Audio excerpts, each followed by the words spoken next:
Well, if you're like most attorneys, you don't leave the workplace at the end of the day having got all your work done. I mean, how many times, you know, often our secretaries, us when we were younger, before we became attorneys, 5 o'clock rolled around, you bop out the door, and you don't have a worry on your mind. Well, as an attorney, unfortunately, that's not what happens. You never get your work done. Because you leave at the end of the day, you've got unfiled pleadings, unfinished document review, there's articles and presentations that you've been meaning to get to, meaning to write, marketing plans that you have the best intention of implementing, but you're so dog tired at the end of the day that you can't even think about doing anything else. Well, my name is Cynthia Sharp, and I'm going to talk to you today about client relationship mastery. Now, first of all, I do want to thank Gary Borger for inviting me in to speak to your firm.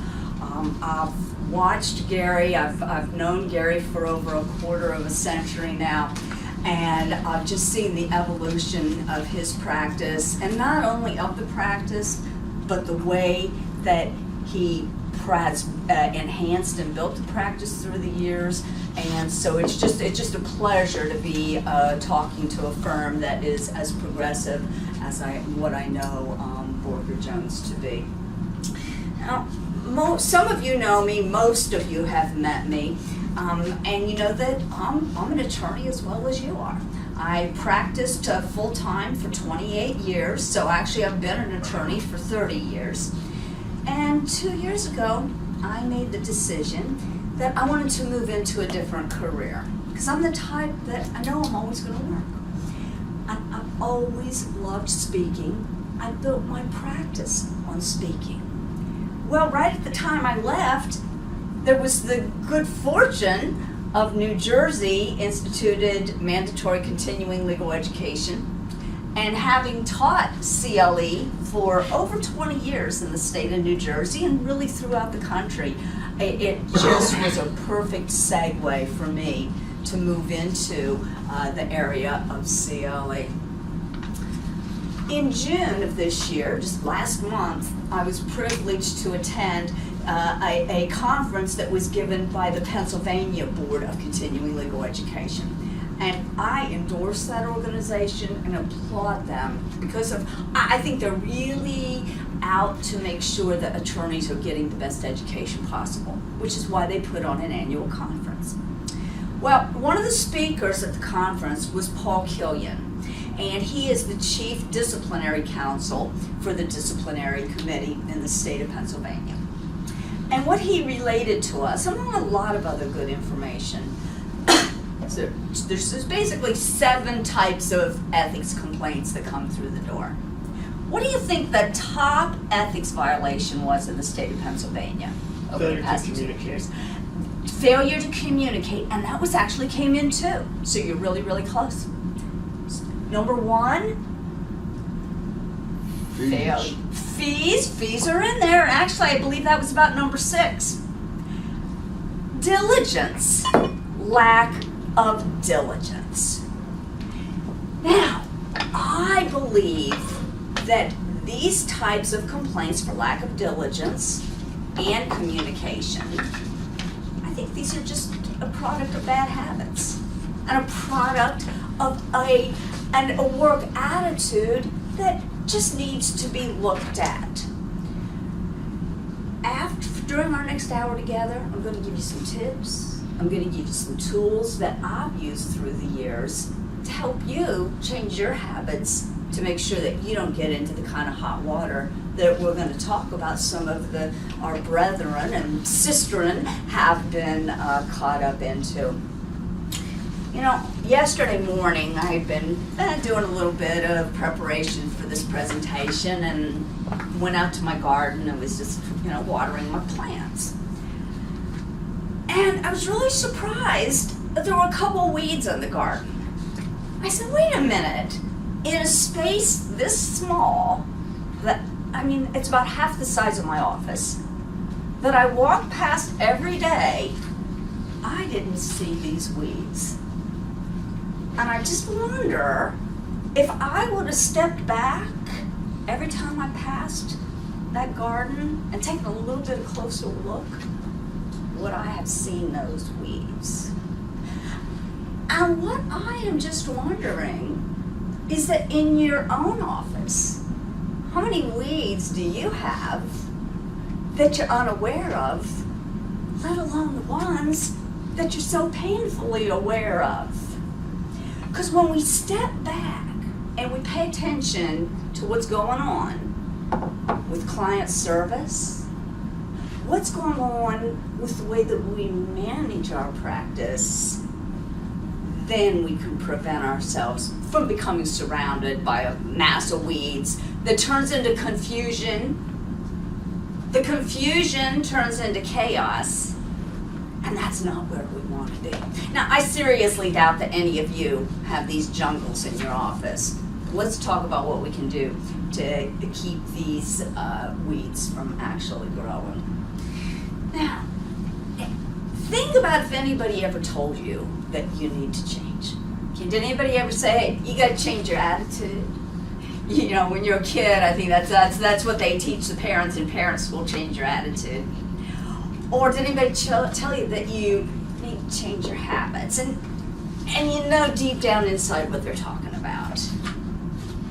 But because you're not given a way to correct it, you're not given a methodology to move forward, you really just stay in the chaos.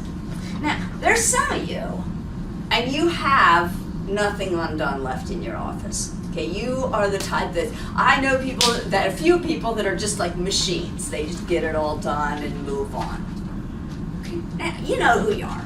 Okay, you're the ones that go home on the weekends, and because you've fulfilled your work expectations for the week, you get to have guilt-free fun on the weekends. And there are people like that. Now, for the rest of us mere mortals, we really just have to take a look at the tools that are available to help us. Now, we're going to also talk about a little bit about the attorney advertising rules in the state of New Jersey and a few things that you can do to make sure you don't run afoul. And we'll also talk about some low-cost marketing ideas.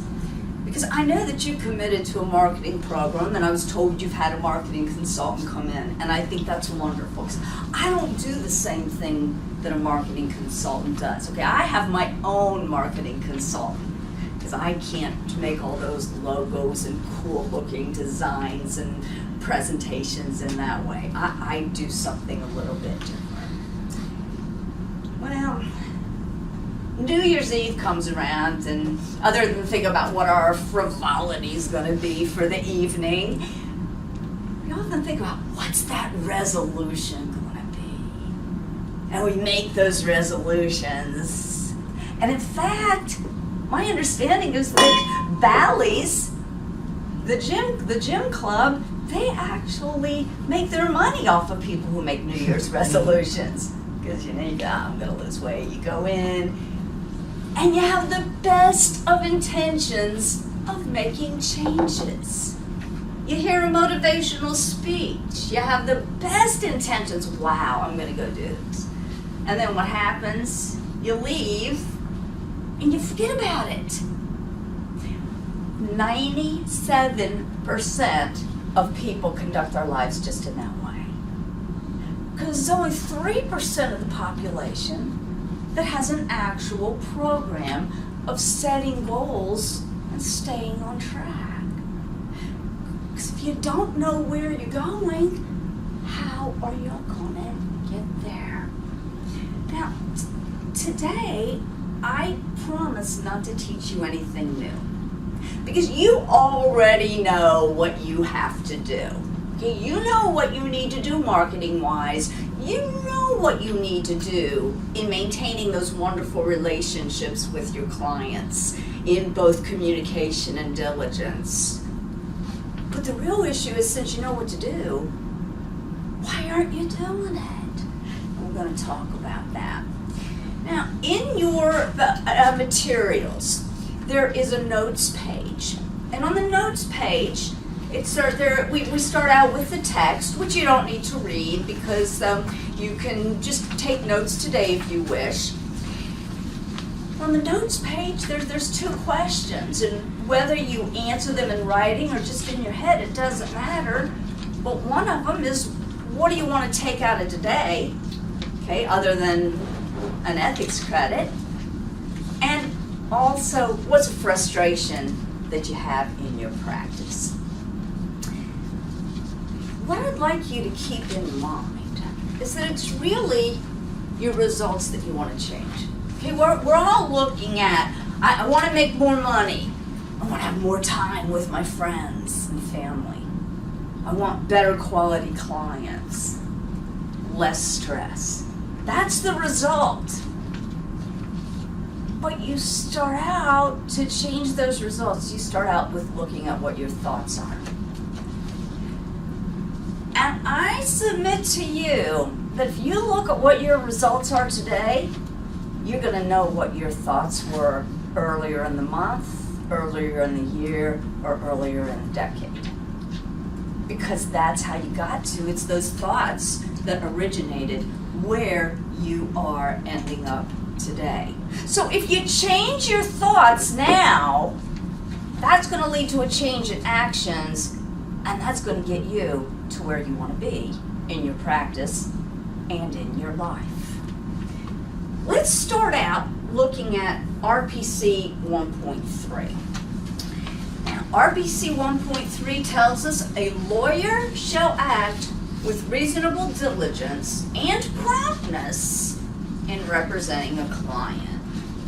Well, I thought it'd be fun to look up what are the synonyms of diligent, because that's going to describe for you what a diligent lawyer is, which is what I know you all want to be. And then the antonyms. So the synonyms of diligent are active, attendant, careful, conscientious. I like that. Industrious. Whereas the antonyms, the opposite, is lazy, indifferent, and negligent. Okay? That's not really a very good description of who we want to be, so you want to avoid that at all costs. If you look at the comments to the committee on RPC 1.3, it's very clear. Discourage procrastination. Okay, what is procrastination? It's putting off until tomorrow, which you should do today. And then what happens tomorrow? Tomorrow comes, and then the day after, and you never get things done. The comments recognize, as we all know, that time passes, a client's rights may be jeopardized, you could blow a statute.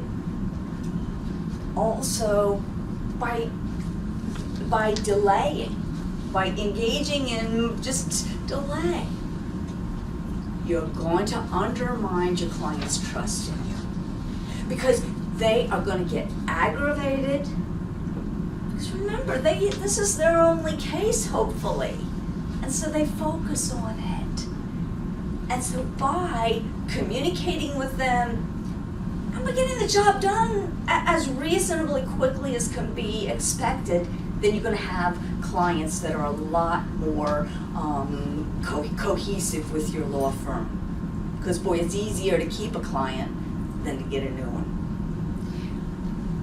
Also, another recommendation that seems so obvious in the comments are that an attorney's workload should be controlled so that each matter can be handled adequately. Myself, I would never want to consider myself as an adequate lawyer, however. Do you want to go to an adequate doctor? How about to a really great attorney? That's what you want to aspire to be. Well, when I started, I guess about 2 months ago, I did some research and diligence, because I always like to find some cases to spread along. Now, in my research and my legal fees cases, those are fun cases. We talk about money, sex, the whole bit that people want to hear. These cases in diligence are plain boring. And I wonder, why are they so boring? It's because Because these cases involve average attorneys, and I mean just everyday people getting caught up in everyday problems and just letting things go. In your materials, I've given you some case synopses, giving you some examples of, we've got the Kress matter, we've got the matter of Yetman. You know, this is a guy, often what happens, your diligence violations go hand in hand with 1.1 competence and 1.4 communication. Because think about it, everybody, your clients probably don't know whether or not you're really good. Just like you don't really know if your doctor's that good. You go by reputation. And if you are communicating with your clients, you're going to be much less likely to find out if you weren't as competent as you hoped you were. Not that in any way that I endorse that. I'd like you to talk to you about a matter of Zeitler. It's a 2005 case. And this shows how an attorney can just really let things run away from him. Because here's what happened. He failed to show up for some trial calls. And the case ultimately was dismissed with prejudice. Well, he didn't return the calls to the client, didn't return the letters, the correspondence he received. So one day the attorney showed up, or the attorney went to his office and found the client on his doorstep. And of course, what's the attorney first says? Oh, the secretary did it. Okay, it's always the secretary's fault. Okay, the secretary's not here today. I told the secretary just last week to get your file for me so that we can do some follow-up. So come back in a week and I'll have everything ready for you. So a week later, the client comes back. It's a true story. And the attorney said, oh, everything's under control. There was just something at the courthouse. And the client said, well, wait a minute. How come the clerk told me that the case has been dismissed? And of course, the attorney was still fumbling and mumbling around. Many of these cases go further than they should and take a life on their own because of the failure of the attorney to face the mistake that they made. And if Zeitler and his ilk would just say, yes, this happened, would they be in some trouble? Maybe a little, but not in nearly the trouble that they got in for the failure to face the issues. Now, of course, as we've already mentioned, diligence, communication, and competence often come together as a trio. What else? What other characteristic is present in all of this? Procrastination. Now, synonyms, there's a direct correlation between avoiding your work and avoiding success. So if you want to avoid success, please continue procrastinating. See, your synonyms for procrastination. You dawdle, defer, drags one's feet. A gold bricker, a shilly-shallyer. Whereas some of the antonyms are to finish, complete, do. And my favorite one is advance. Because the question that I often ask myself, what is one thing that I can do to advance my position in this particular matter? And I'm meaning to move forward, not to advance a position in a legal matter, to move forward. Now, the kinder, gentler approach about procrastination, and this is Neil Fiore, PhD. Neil tells us that procrastination is a mechanism for coping with the anxiety of starting something or completing any task or decision. You see, and I'm not going to go into, I have another segment for another day on procrastination, But procrastinators, people that procrastinate are often perfectionists. I got to get it exactly right. If it's not exactly right, then it's not acceptable. Then you end up getting into trouble because not only do you have it not exactly right, but you don't have it done at all. And then of course it's the fear of making a mistake, fear of failure.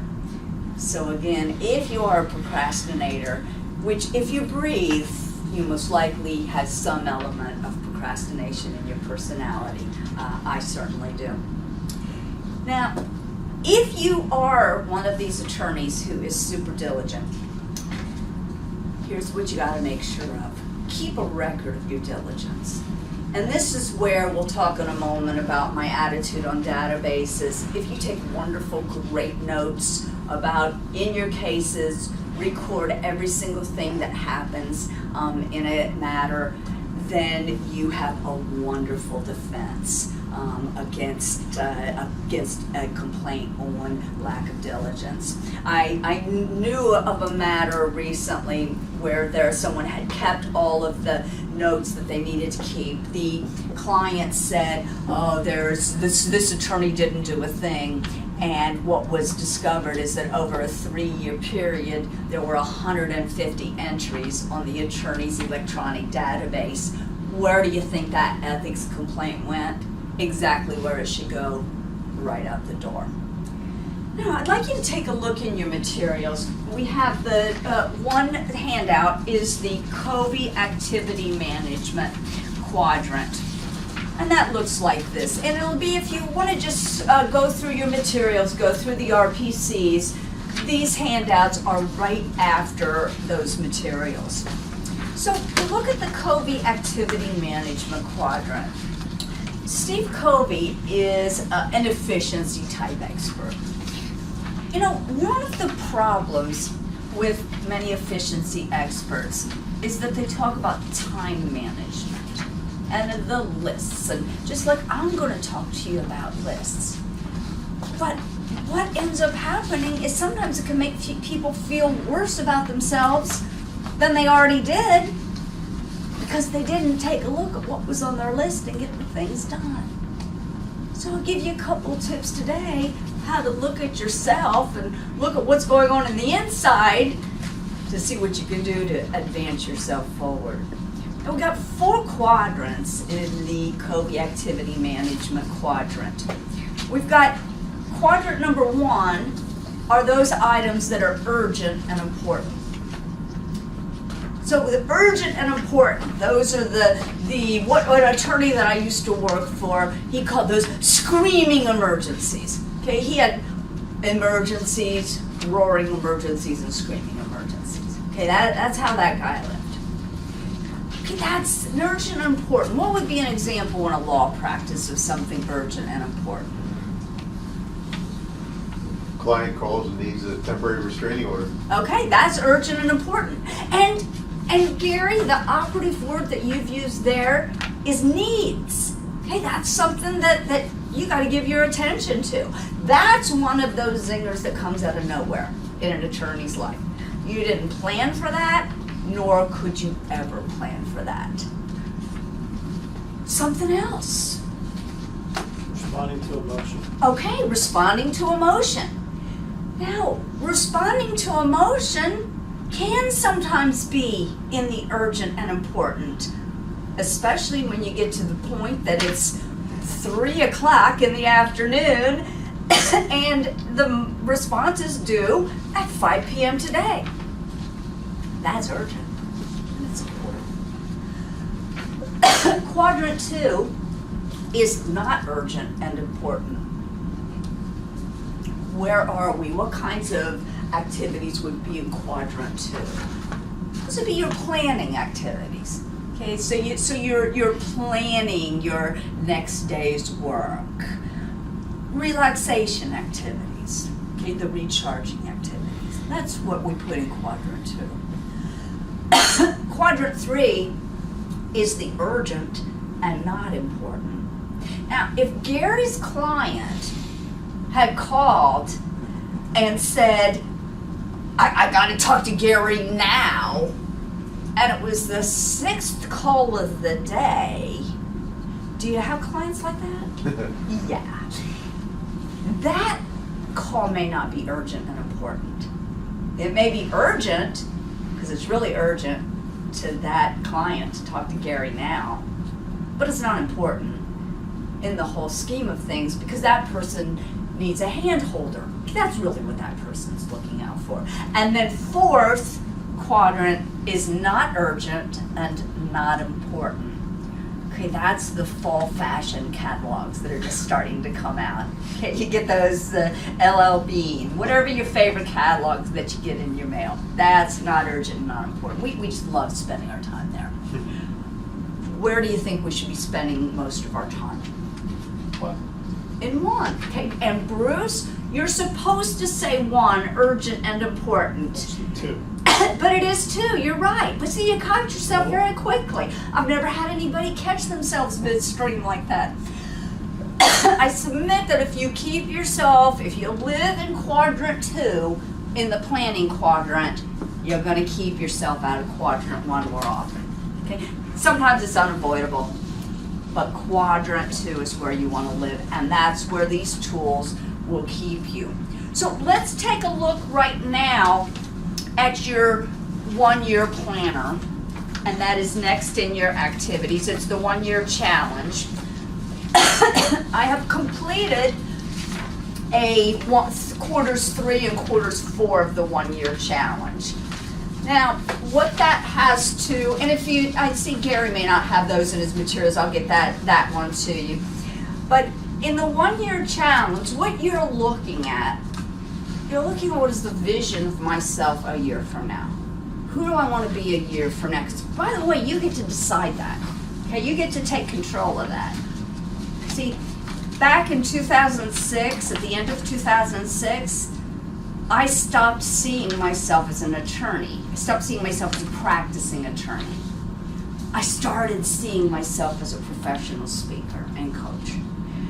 And so, since I saw myself in that light, what do you think I did about it?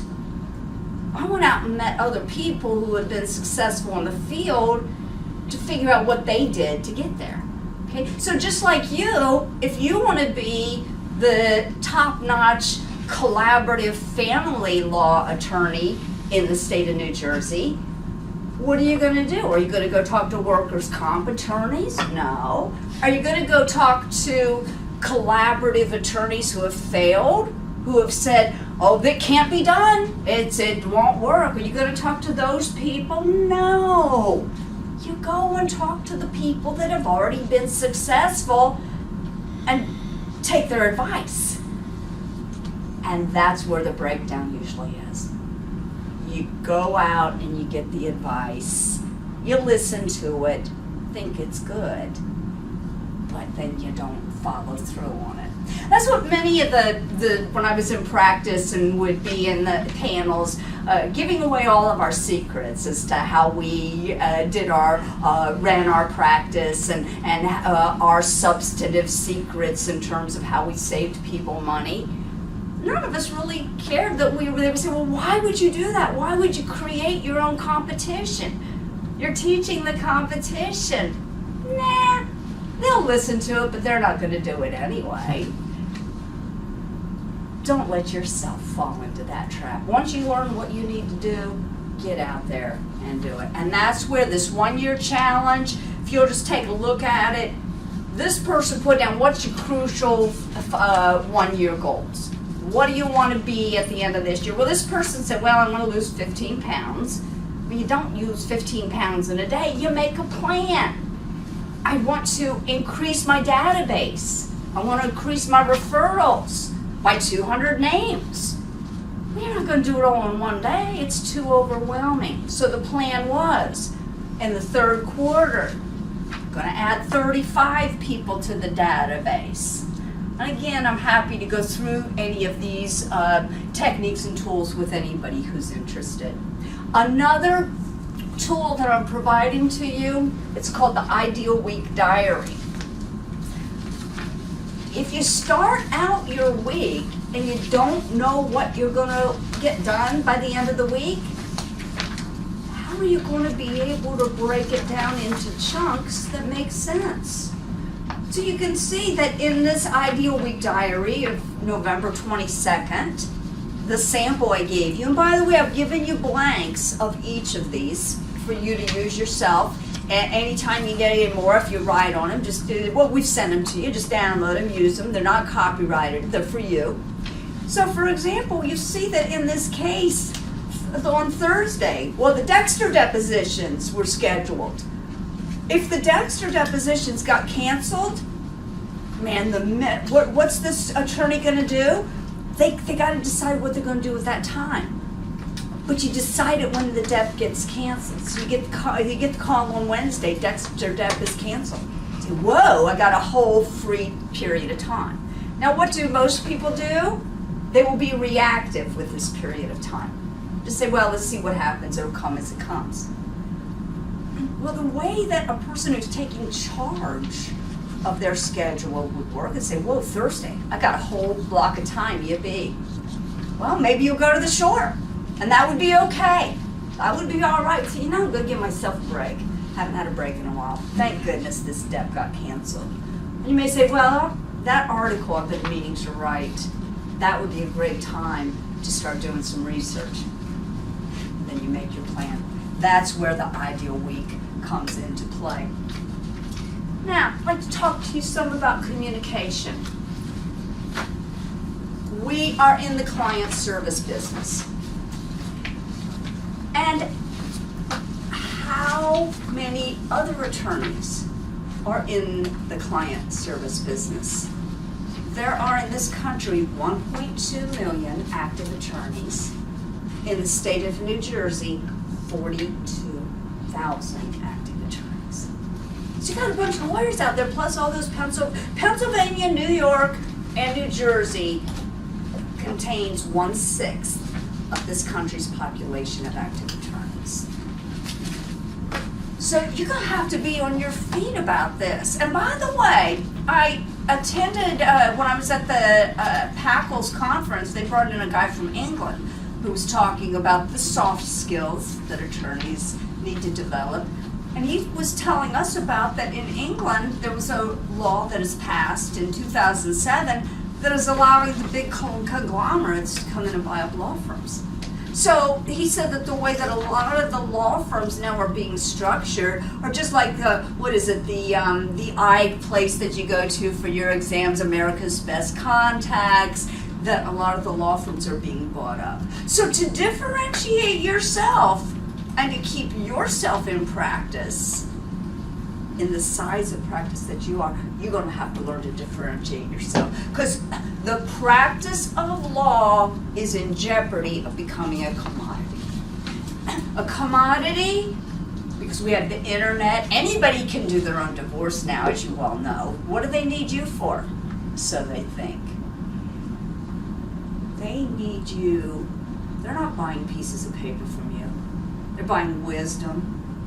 What are you selling? Judgment, service. And along with that, part and parcel is communication.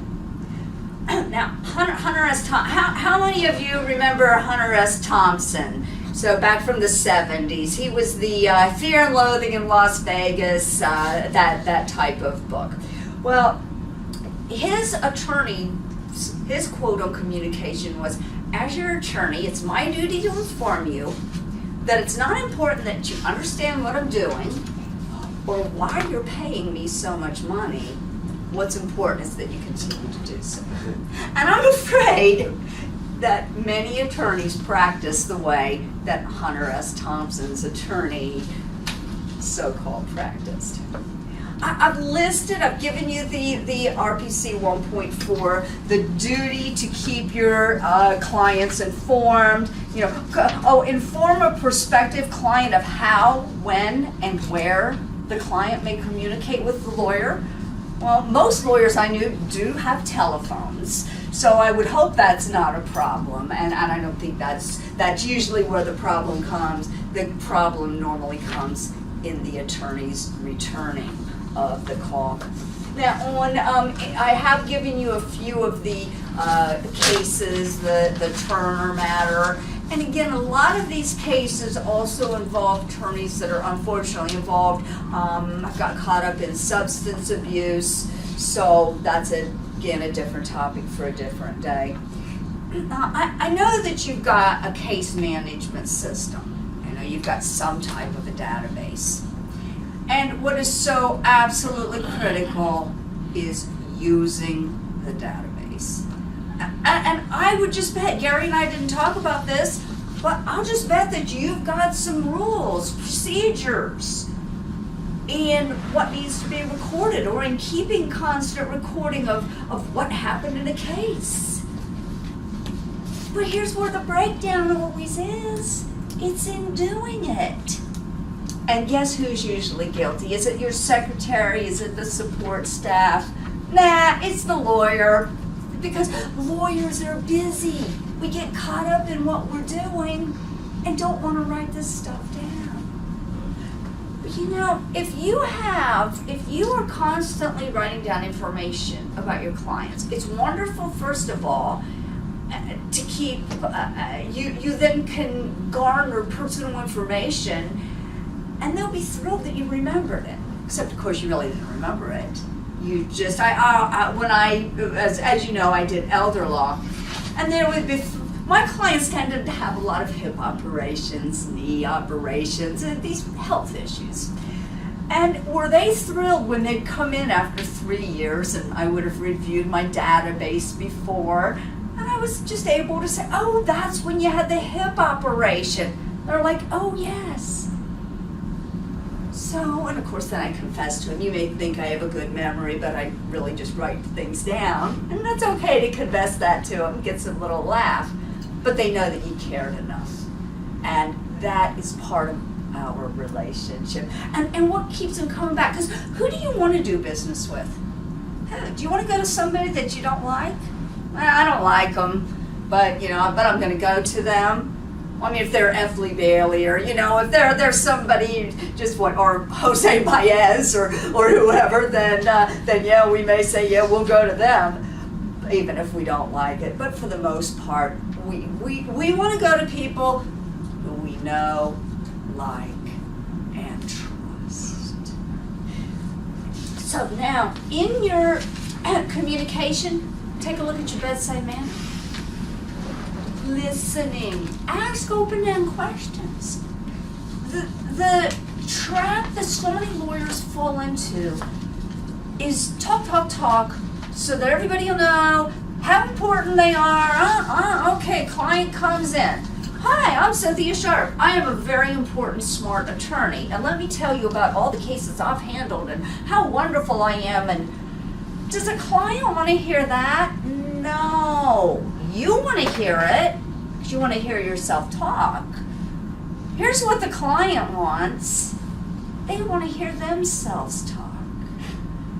So the first thing when a client comes in, ask open-ended questions.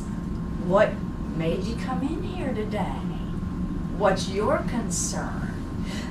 Because in serving a client, are we there to serve our own interests? No. We're to serve their interests. How are you going to do that? First, find out what their interests is. At NYU, in the LLM program, what they taught me was don't let the tax tail wag the dog.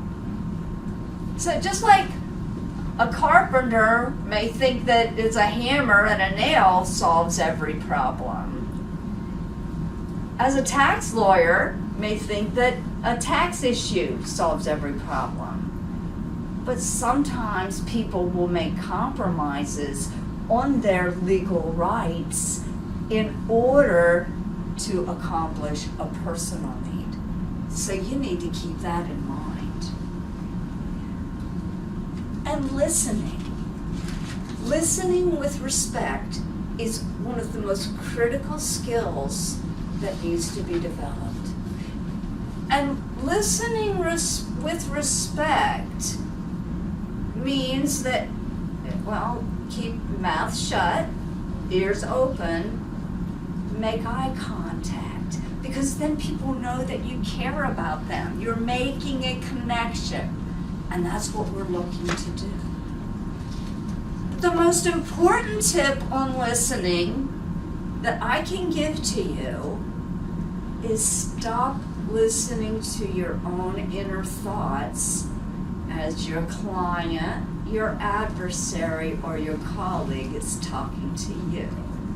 Stop having your own thoughts, focus on their thoughts, and then you're going to be better able to communicate with them compassionately. And listening involves two parts. It's not just the listening with compassion, it's also the speaking. Because when you speak, that shows how well you listened. And remember, it's all about the back and forth. What I am saying to you, how do you feel when you have spoken to somebody and said your position? Let's talk about even a spouse, a loved one, and the person comes back, yeah, but. Does that completely just undermine your point? Oh, however. Okay, those are not good words to be using in responding to someone if you want to communicate with them. Another phrase to avoid in response to someone else's communication. Oh, I knew that. Well, if you knew it, then why didn't you take care of it in the first place? So you knew it. What did that help with? And I'd like to talk to you a little bit about rainmaking. The RPCs in the state of New Jersey, I've given those to you. It's 7.1 through 7.5. And I have also given you some other information on the attorney advertising rules. I think that the big ones we're focused on today is you cannot have any advertising which contains a material misrepresentation of fact or law, or that's likely to create an unjustified expectation about results. There are a number of ways to market, a number of ways to get clients. Okay? One way is the actual purchase of advertising. Okay, most law firms have a budget. I certainly had a budget. And I spent about, I'd say, 6 to 10% of our gross revenue on the rainmaking efforts, and it paid off. But that was only one part of the marketing. Okay, all this branding and logos. A logo does not a brand make. Okay, you're the brand. Okay, the rest is just a manifestation, a physical, your picture. That's part of the brand. But the brand is really how you practice law. So how can you increase your clients without greatly increasing your advertising budget? Well, Lord Leverhulme, he was the British founder of Unilever, told us that half of the money I spend on advertising is wasted, and the problem is I don't know which half. That's how I always found it too. It's a lot of who knows where you buy the print ads. Let's talk about your marketing options other than advertising. And this is where the power really is. Okay? Because this is what defines you as an attorney. Writing, speaking. So let's talk about the writing and the speaking. Okay? Each of you needs to be writing and publishing an article every quarter. Okay? 4 articles a year you should be publishing. Cindy, how am I going to have time to practice law? I will guarantee you that if you organize it properly, you can both publish these articles and continue with your flourishing practice. And how's that done? By using your moments wisely and by chunking these articles into different pieces. most of the articles that are published, what they're looking for, they're just looking for 1,500 words. New Jersey Law Journal, my last article was in March, and I had written a 3,000 word article, I had to cut it down to 1,500, which was great for me because now I got 2 articles. I mean, now it's going to be part 2 will be in the fall. So, and now what do I do every time I write an article? I leverage it. I give a speech. Now you might say, well, who wants to have me speak? Oh, they need writers and they need speakers. Good writers and good speakers. And how do you become a good writer and a good speaker? By doing it a lot. Your articles, it's not just the publishing of the articles. Because then the article gets published, what do? You get a reprint. And then with that reprint, you're going to mail it out to referral sources. Look what I did. You're going to mail it out to clients or email, however your method of communication. How the heck are you going to be making it? Is there any chance of material misrepresentation? If you're writing, which is enhancing your skills, and you're educating your clients and you're educating other attorneys, I don't think that you can make a mistake doing it that way. And this just brings up, make sure, do you have a speaker's bio? You need to have a speaker's bio at all times. Got that little biography that when someone wants you to speak, send it right out to them. And is your curriculum vitae up to date? And are you doing things so that you can add to that curriculum vitae?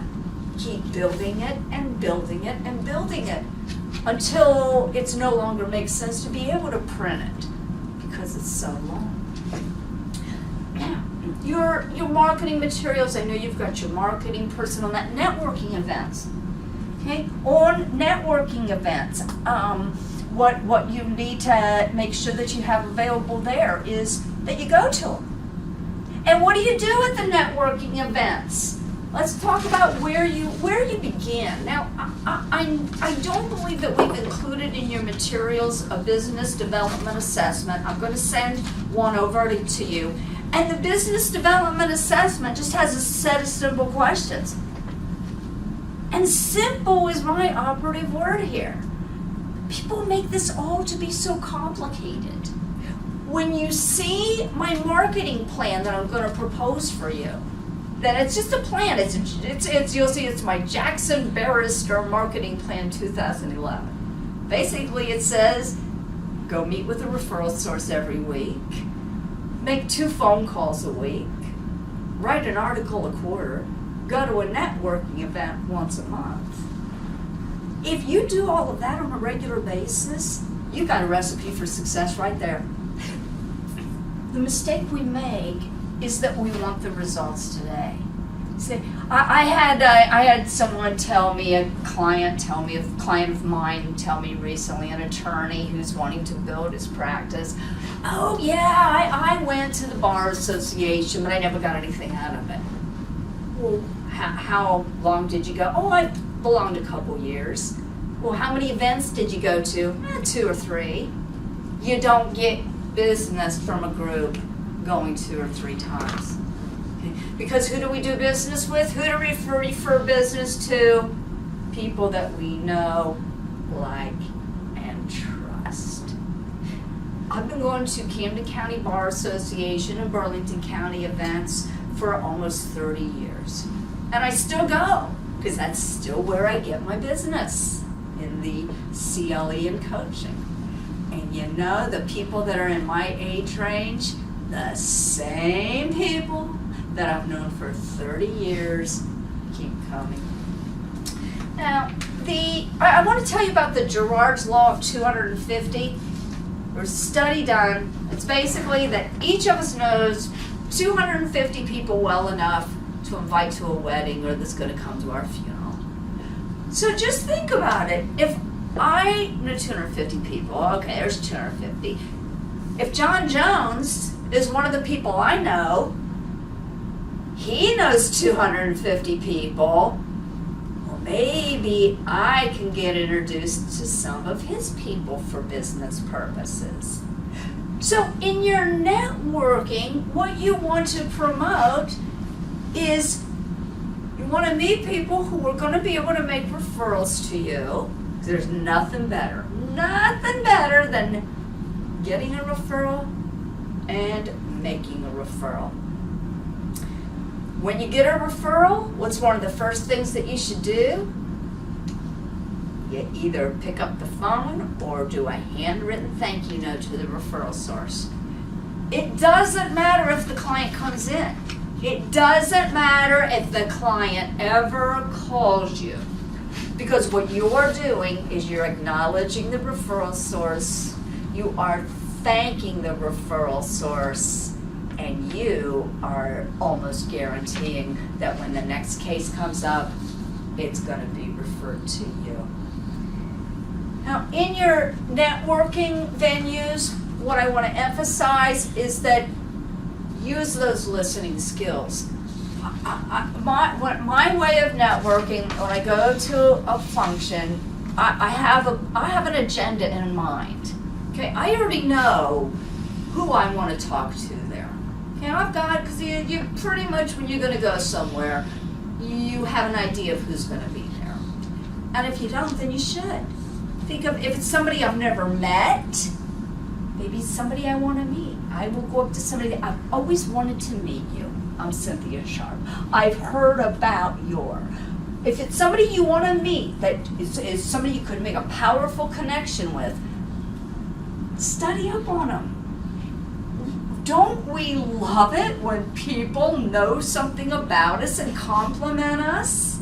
Because I read your article and the blah, blah, blah, and what I was wondering was, I'll tell you, it was great at that Teddy Davis, Judge Davis. There wasn't an article that I published that he did not send back to me, marked up, and telling me that it was a good job. And I always really liked him for that, because it showed he had great judgment. And isn't that how we all feel? Someone who reads about us and compliments us obviously is smart and has great judgment. Now, a few of the tools that I've included in your materials, you've got the top 15 referral sources. Giving you an example, in your top 15 referral sources, go back to your office right now, write down your top 15. And then make a copy of it. And this top 15, you should be doing something with them every month. Every single month. Now, it may be something as crazy as just, hey, I referred a new client. Well, that's a contact with them. I met them for coffee, gave them a phone call. And another point, a very good way to turn an attorney into your referral source, when you read a cool article, why don't you just email the attorney that wrote it? I've seen a couple articles recently written by lawyers that were published in the Courier Post. I read it, they were good. And even if they weren't good, I probably would have sent an email to the person saying, hey, it was a really good article. Okay, so they're gonna remember me. Okay, and then now all of a sudden, they're on your database. Your database is your most valuable asset.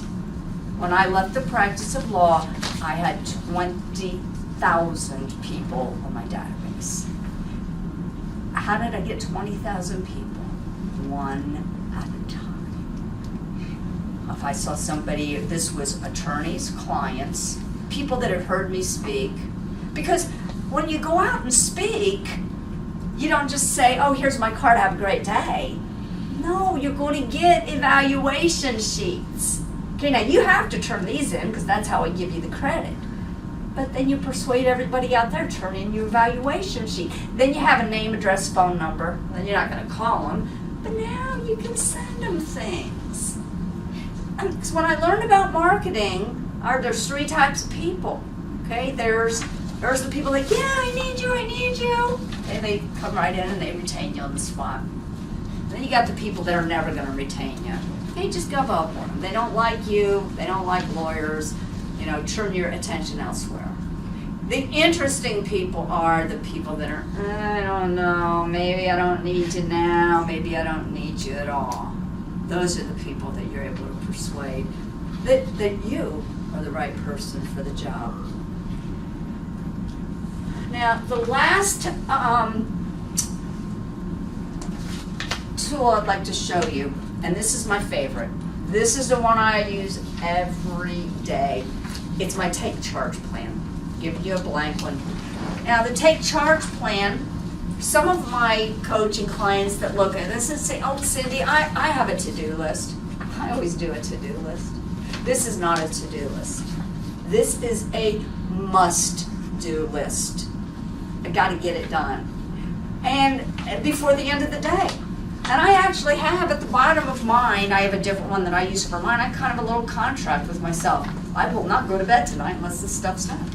So now, when I started out with this, I started out by saying like, I'd get to the end of the day and a couple things wouldn't be done. So how did I change that result? I started earlier in the day on my list. And what do I start with? I start with the most despicable entry on the list, because once I get the most despicable one done, then anything else that comes my way along the day will certainly feel a lot better. Eat the frog. Yes, eat the frog. You got it, exactly. Eat the frog. Now, what I'd like you to do, our time together is just about over. What I want you to do before you leave the room is think of one project that you haven't touched and that it's weighing on you and you know you should be doing something about it. Could be something that a client matter that you're just a little bit behind on. You know that client would just love a phone call from you. Could be that article that you're meaning to write. Whatever it is. So for example, you say, I gotta get the winter newsletter done. You notice I'm starting to say winter, because winter, it's time now to start planning the winter newsletter. I think that sounds overwhelming. So how about instead to say, I will outline 5 points that I'm gonna talk about in the winter newsletter. All of a sudden, it becomes a little bit more palatable. When you get back to your office, look around and see what weed is growing in your garden that you need to get rid of today. What weed is standing in the way of your success? You got 4 decisions. You decide what you want, decide what you're going to give up to get what you want, make a decision to take personal responsibility, and what's the value in the service that you're going to offer. I hope that you found this information valuable. Please use at least one of the tools. Pick one that you think could be helpful to you. Because otherwise, what's going to happen? You're going to walk out of here, and I'm giving everybody their certificates. You all stayed the whole time. But if you don't make a decision to take action on these tools, you're going to take these materials, you're going to pile them up by your desk, and they're just going to be in that ever-growing informational highway that you don't have control over. And at this point, I'd ask you to please complete your evaluations, and that's all I've got for today. Thank you. I'm Gary Borger, and I'm the senior attorney with Borger, Jones, Matez, and Keeley Kane in Cherry Hill, New Jersey, a boutique family law practice. Been in practice for over 34 years now in private practice, and I've had the opportunity over the past year to attend 3 seminars presented by Cindy Sharp of the Sharper Lawyer, and I have found Cindy to be a dynamic speaker, very clear in her presentations, having honed her material to what attorneys need to hear, a very focused, well-organized presentation, and a presentation that certainly holds your interest during the course of the seminar and presentation. I highly recommend her for your organization, whether it be your firm or for you personally to attend. It's well worth the money.